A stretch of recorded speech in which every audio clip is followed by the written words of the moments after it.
Gênesis 25, de 29 a 34. Eu quero compartilhar por alguns instantes com você essa porção da palavra de Deus.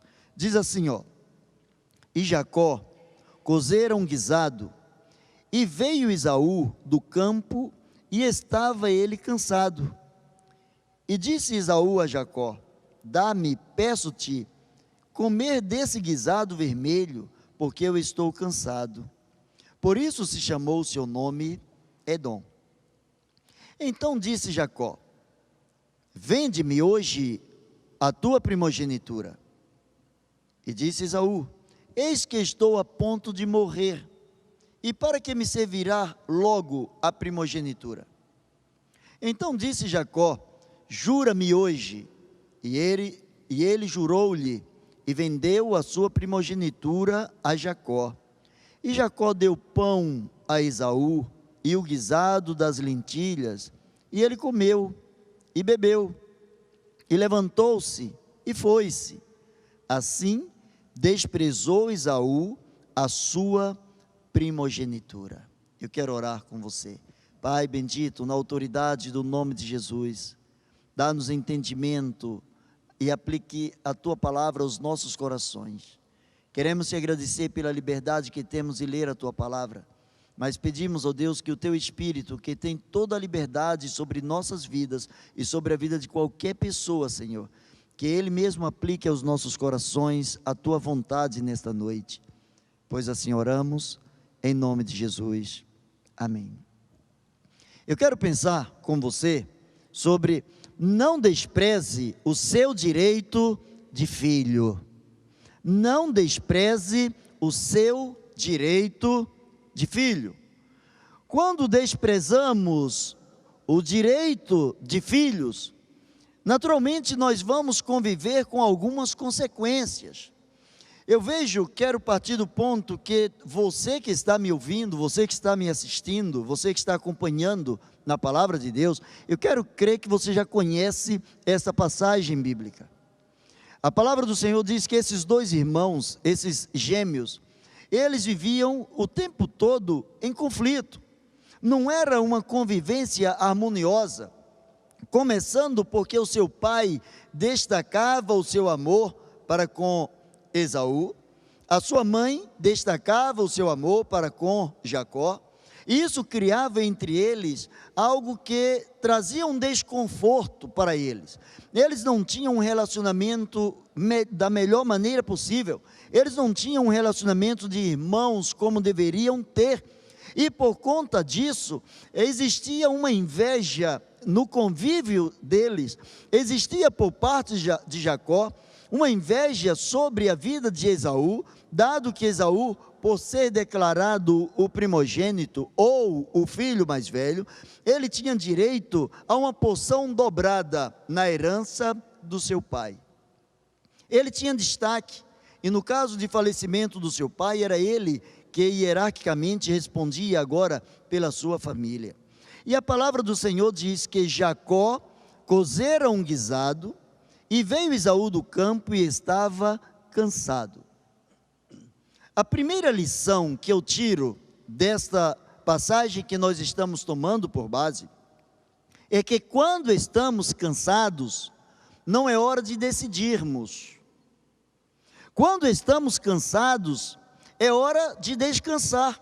O corpo cansa, a mente cansa, e por vezes o espírito também cansa. E quando estamos cansados, não estamos aptos para tomarmos nenhum tipo de decisão. É por isso que quando as pessoas estão cansadas, elas se reportam depois em arrependimento, dizendo: eu tomei uma decisão de cabeça quente. Quando se toma uma decisão de cabeça quente, toma-se uma decisão com a mente cansada. E quando a mente está cansada, quando o corpo está cansado, as nossas decisões não podem ser as melhores. E quando as decisões não são as melhores, as consequências também não podem ser as mais agradáveis. A palavra do Senhor diz que Esaú estava cansado. Quantas coisas nós fazemos que nos cansamos e que não vale a pena. O que estava fazendo Esaú o tempo todo para que ele estivesse tão cansado? Ele trabalhava no campo, era um homem ligado ao serviço agrícola. Claro que o desgaste físico de alguém que trabalha no campo é grande, mas não diz que foi a primeira vez que ele fez. Portanto, era um homem que estava acostumado àquele tipo de labor, aquele tipo de conduta, de trabalho. Costumeiramente, ele desempenhava algumas funções nas terras do seu pai, nas suas próprias terras, nas terras da sua família. Mas diz a palavra de Deus que ele estava cansado. Agora, só diz a palavra de Deus que ele estava cansado, depois da palavra de Deus dizer que Jacó cozera um guisado. Quem nunca chegou em casa muito cansado, e sentiu aquele cheiro gostoso da comida na panela, e aquele cheiro dá um grande ânimo. A minha esposa, ela cozinha muito bem, e por vezes quando eu vou chegando em casa, assim que eu vou abrindo o portão para entrar, eu sinto aquele cheiro tão gostoso, que eu já entro dizendo: eita, cheiro bom! Como é bom quando a gente está com muita fome e sentimos um cheiro agradável. O que estimulou Esaú a se sentir ainda mais cansado? O cheiro do guisado de Jacó. Ele já vinha cansado fisicamente. Quando sentiu aquele cheiro, algumas outras dimensões da sua mente foram despertadas. Ele teve ali alguns links, e aquele cheiro fez com que despertasse dentro dele alguns desejos. Quantas vezes somos despertados, quantas vezes temos algumas lembranças por conta de um perfume? Por vezes, você usa um determinado perfume ou percebe, cheira um determinado perfume e lembra de um momento gostoso da sua infância ou da sua vida. E isso serve de gatilho e faz com que você desperte para uma outra dimensão que naquele momento você não estava pensando. Naturalmente, se ele estava cansado, ele estava indo para a casa do seu pai, para a casa da sua mãe. E quando ele chega em casa, se ele estava disposto a descansar, ou pelo menos tirar um pouco do cansaço, tomar um banho, simplesmente se alimentar, comer, voltar para o seu labor, voltar para o seu trabalho, a Bíblia diz simplesmente que ele estava cansado. E quando ele foi despertado, quando ele cheirou, quando ele percebeu, trouxe para dentro o cheiro de algo agradável, ele começou a deixar de pensar, ele perdeu o seu raciocínio lógico e ele começou a desejar aquilo que era do outro. E ele diz: deixa-me, peço-te, deixa-me comer um pouco deste teu guisado. Ora, a outra coisa que nós podemos ver aqui, é que nós não podemos nos dar o luxo de fazermos descaso daquelas pessoas que porventura não querem o nosso bem. Esses irmãos viviam em conflito. E se viviam em conflito, embora se respeitassem, se amassem por conta do pai e da mãe, eles tinham algumas divergências. E claro que essas divergências iriam levar um e o outro a quererem ter a primazia ou um direito superior sobre o outro, a tirar algum tipo de proveito. Jacó sabia que por ter sido o segundo a nascer, ele não tinha o direito de primogenitura. Ele não poderia ser reconhecido como aquele que herdaria duplamente tudo que o seu pai estivesse deixando. Ele não poderia jamais recorrer ao direito de ter 2/3, já que eram 2 irmãos. Ele não tinha o direito de recorrer a 2/3, sendo o irmão mais novo, ou o filho mais novo. Mas eu encontro em Jacó, embora o seu nome diz que era um suplantador, era um enganador, era um interesseiro, era alguém que se aproveitava, mas ele usou de inteligência. Quando ele sentiu a necessidade do seu irmão, ele foi exatamente naquilo que era a ferida do seu irmão. Qual era a necessidade de Esaú? Ele queria saciar a fome. Cuidado com a fome que você está tendo em vários aspectos da sua vida. Tem pessoas que têm fome de ter fama. E a fome de ter fama é tão grande que essas pessoas começam a querer passar por cima de tudo e de todos para terem a primazia, para serem destaques, para serem popstar, para serem pessoas especiais, para serem pessoas que estão na mídia, pessoas que verdadeiramente são conhecidas por tantas outras pessoas. Cuidado com o tipo de fome que você está alimentando. Tem pessoas que alimentam dentro de si a fome de vingança. E enquanto alimentam a fome de vingança, esta fome ela cresce. E enquanto esta fome não for saciada, enquanto não houver uma vingança, tais pessoas não se sentirão saciadas, não se sentirão satisfeitas, não se sentirão abençoadas dentro dos parâmetros que elas mesmas propuseram para as suas vidas. Quando Esaú chega e diz para Jacó: peço-te, deixa-me comer um pouco do teu guisado, Jacó vai com um quê de inteligência. Ele foi inteligente. Ele usou a necessidade do outro para baratear o preço. Ele diz: vende-me hoje. A necessidade de Esaú era comer. A necessidade de Jacó era ter hoje o direito de primogenitura. O destaque entre os filhos, o destaque entre os irmãos. E ele diz: vende-me hoje o teu direito de primogenitura. Vender o direito de primogenitura era, antes de tudo, vender algo que era valoroso para ele. Cuidado com a questão dos seus valores. Não negocie os seus valores. Valores são aspectos inegociáveis na vida.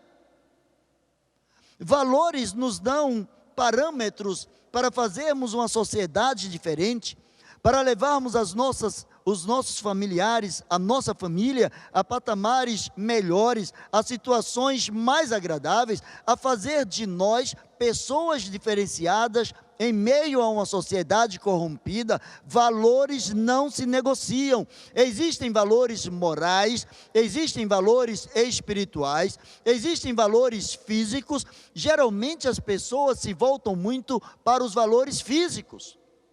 Pessoas que se voltam muito para aquilo que o dinheiro pode comprar, mas há pessoas que desprezam os valores morais e os valores espirituais. Andar com Deus, ter um relacionamento sadio com Deus, é um valor do qual você jamais deverá abrir mão. Ler a palavra de Deus, praticar a palavra de Deus, ter uma vida sadia de oração, são valores dos quais você não deve abrir mão. Custe o que custar, é preciso priorizar um tempo para estar com Deus, para andar com Deus, para que o inimigo não queira baratear os teus valores. E sabe como o inimigo por vezes barateia os valores que estão intrínsecos na vida de várias pessoas? Quando ele usa aquela frase: todo mundo faz. Ah, mas ninguém hoje pensa mais dessa forma, mas ninguém faz mais isso.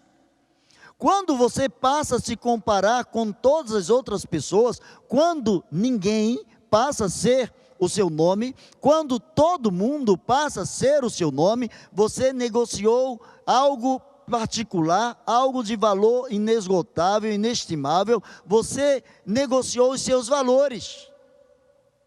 O seu nome não é todo mundo. O seu nome não é ninguém. Qual é o seu nome? O seu nome é, antes de tudo, o seu valor. Você já deve ter ouvido e já deve ter visto isso na prática, que o nome, ou o bom nome, é um grande valor. Quem tem o nome limpo, ele consegue ir para todo e qualquer lugar. Por exemplo, alguém que está com alguma complicação na justiça, por exemplo, alguém que não votou na última eleição ou nas eleições passadas e não justificou, essa pessoa não tem direito a tirar o título, essa pessoa não tem direito de tirar, por exemplo, o passaporte. Ela não tem direito de ganhar espaços, de aumentar o seu leque de liberdade, porque ela está em dívida com uma determinada fatia da sociedade, com a justiça eleitoral, e isso não lhe faculta o direito de ir um pouco mais longe. Pessoas que estão, por exemplo, numa condicional, elas não podem ir e vir para onde quiserem, onde desejarem, senão dentro de determinados valores estipulados pela própria justiça. A sua liberdade é condicionada, é limitada. Esaú, ele tinha o direito de ir e vir, cansado ou não, ele era o primogênito, mas ele vendeu o direito de primogenitura por conta de uma coisa chamada cansaço. Todo mundo na vida se cansa. Todo mundo na vida tem cansaço. E isso não justifica quando as pessoas dizem assim, mas eu já estou cansado dessa história. E, em outras palavras, as pessoas transformam o cansaço ou se referem ao cansaço como eu não aguento mais. E quando você diz eu não aguento mais, você negocia com o mundo espiritual, você negocia com as hostes infernais, dizendo, eu estou entregando o meu direito de filho de Deus. Eu já não estou mais em condições de acreditar no poder de Deus, então eu estou entregue, ou eu estou me entregando. A palavra do Senhor diz que, no versículo 32, eu encontro a palavra de Deus dizendo que Esaú expressa, dizendo, eu estou a ponto de morrer. Olha o exagero. Eu estou a ponto de morrer. Será que ele estava a ponto de morrer? O que é que ele fez para que estivesse a ponto de morrer? Ele estava cansado. Mas ele não estava a ponto de morrer. Quando ele cheirou aquela comida, aquilo estimulou o seu fracasso. A sua fome, a necessidade de suprir a sua fome de uma maneira imediata, fez com que ele exagerasse a sua necessidade, dizendo, eu estou a ponto de morrer, para que me servirá então direito de primogenitura? A Bíblia não diz que eles estavam passando por fome, por uma escassez. Não havia fome sobre a terra onde eles estavam nesse momento. A Bíblia não diz que ele estava tão distante de casa, que se levasse mais algum tempo, ele poderia morrer de exaustão. Quando as pessoas enfatizam as suas fomes, quando as pessoas olham somente para dentro delas, quando as pessoas tentam negociar os seus valores de acordo com as suas necessidades, essas pessoas sofrem uma detratação, essas pessoas sofrem um decréscimo em todas as áreas possíveis. Elas barateiam os seus valores, e quem barateia os seus valores não pode lograr êxito. Ele diz, olha, de que vai me servir o direito de primogenitura? Eu já estou a ponto de morrer. Que exagerado!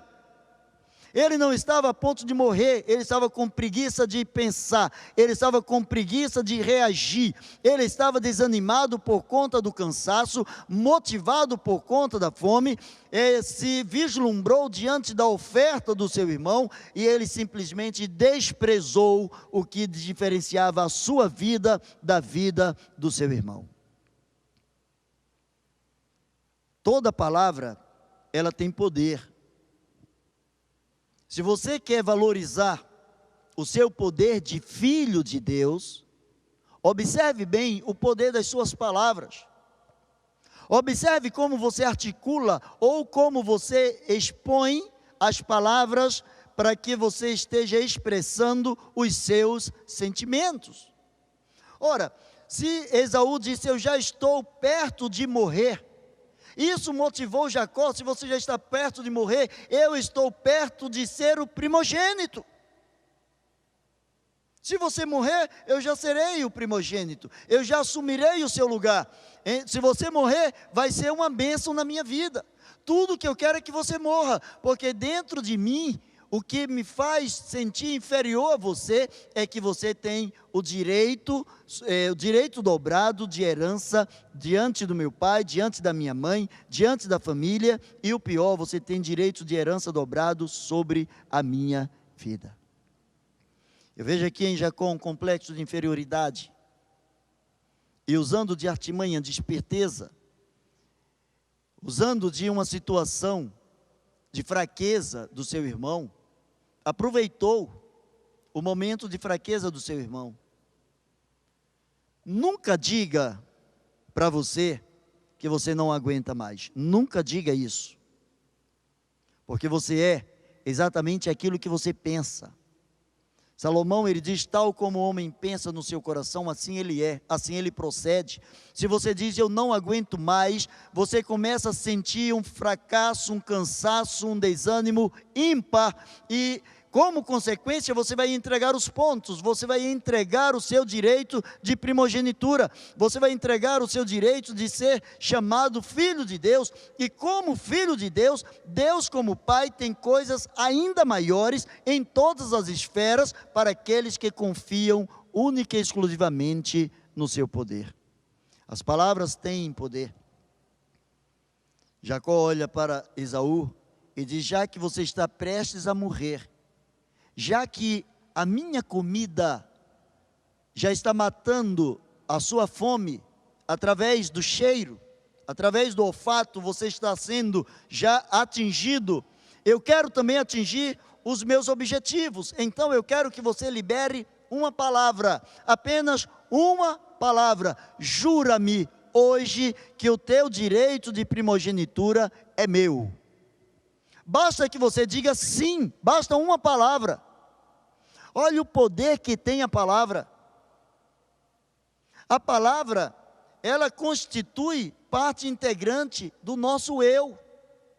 Aquilo que eu falo, disse Jesus, a boca fala daquilo que o coração está cheio. Aquilo que eu falo mostra os meus sentimentos, mostra os meus pensamentos, mostra os meus medos, mostra os meus sonhos. Se eu o tempo todo estou preferindo que eu não posso, sabe onde eu vou chegar? A lugar nenhum, porque eu já declarei que eu não posso. A palavra tem o poder de um ímã. Você já viu o que é que o ímã faz com os metais? Onde ele está, ele atrai a si os metais. As palavras atraem para as nossas vidas aquilo que nós professamos, porque as palavras passam a ser na nossa boca, passam a ser na boca dos filhos de Deus, como que profecias em meio ao cosmos. Não aquela profecia como uma profetada, onde muitas vezes as pessoas só profetizam aquilo que verdadeiramente agrada a outras pessoas, ou no outro extremo, aquela profecia que traz apenas medo para as pessoas, trazem a presença ou a imaginação de um Deus carrasco, punidor, um Deus que o tempo todo está colocando uma mão pesada, uma mão de ferro sobre a vida dos seus filhos. Mas quando a palavra do Senhor diz que Deus criou o homem à sua imagem e semelhança, a palavra de Deus diz que Deus mandou que o homem desse nome, que o homem proferisse palavras, nomes, que o homem nomeasse as coisas, os seres. E como o homem chamou, diz a palavra de Deus, todos os seres foram chamados. O versículo 34 me chama aqui a atenção quando diz: e Jacó deu pão a Esaú e o guisado das lentilhas. E ele comeu e bebeu e levantou-se e foi-se. E assim desprezou a sua primogenitura. Ora, se a gente observar aqui o verbo dar, Jacó deu. Poderia ter dito assim, e Jacó devolveu, ou Jacó pagou, já que ele estava comprando, comprando os direitos de primogenitura. E qual era a moeda naquele momento para que ele obtivesse o direito de primogenitura? A palavra. Ele diz assim: se você proferir uma palavra, já está valendo para mim. Só diga que o direito de primogenitura é meu, e daí em diante o guisado é seu.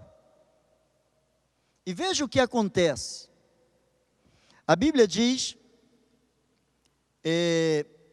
no versículo 33, se você estiver acompanhando, diz: então Jacó disse, jura-me hoje, e jurou-lhe, e vendeu a sua primogenitura a Jacó. Versículo 33 diz que ele vendeu. Sabe o que acontece no 34? Jacó já era senhor de Esaú, por isso que diz agora, e Jacó deu. Não diz que Jacó entregou.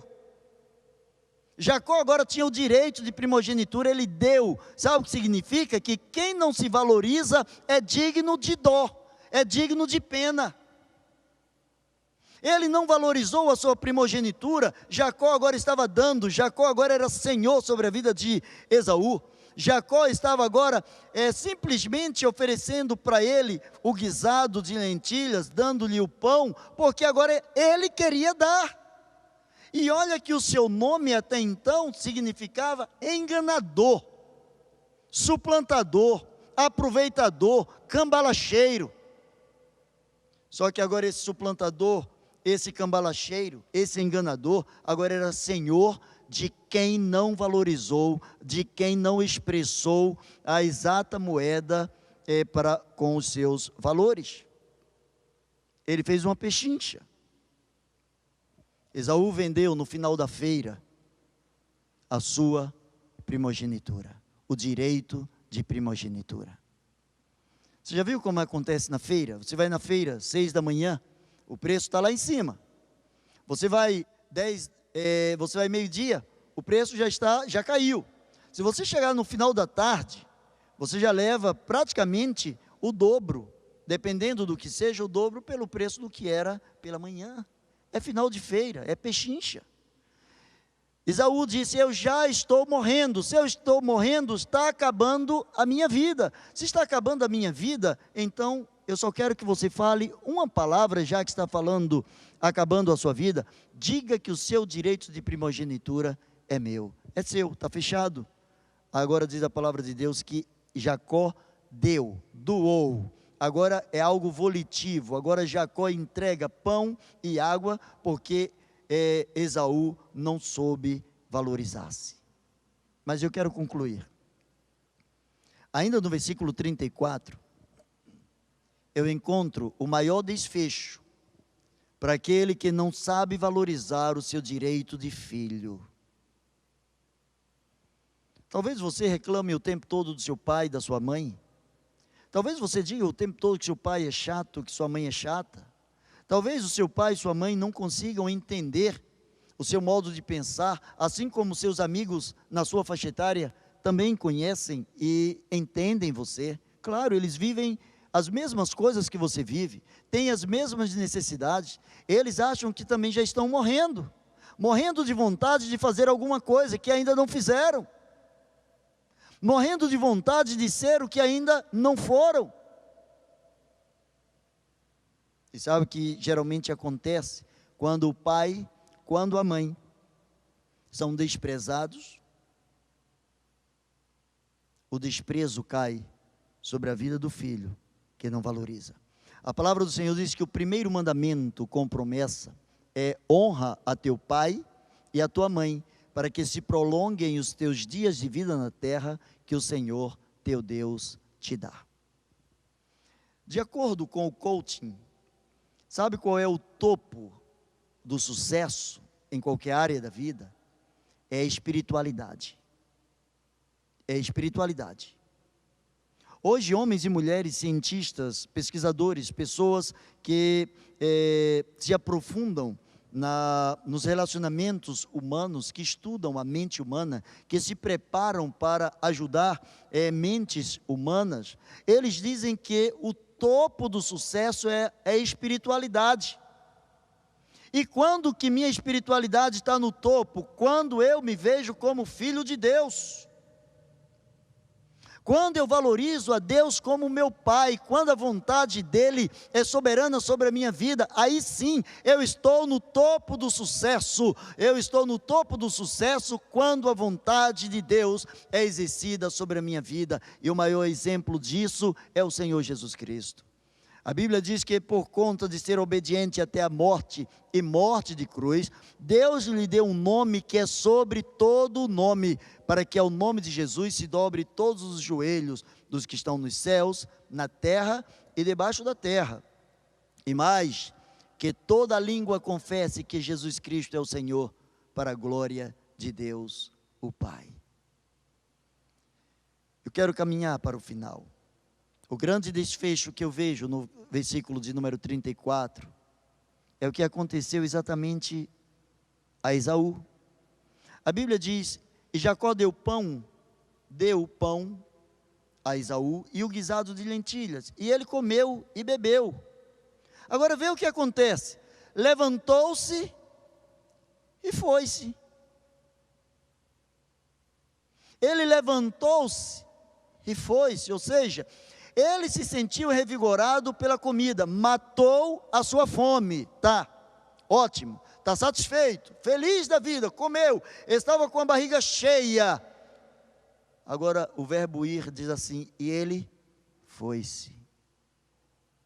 O que você entende quando alguma coisa foi? Hoje na gíria, quando alguém quer se despedir de alguém, diz o quê? Fui.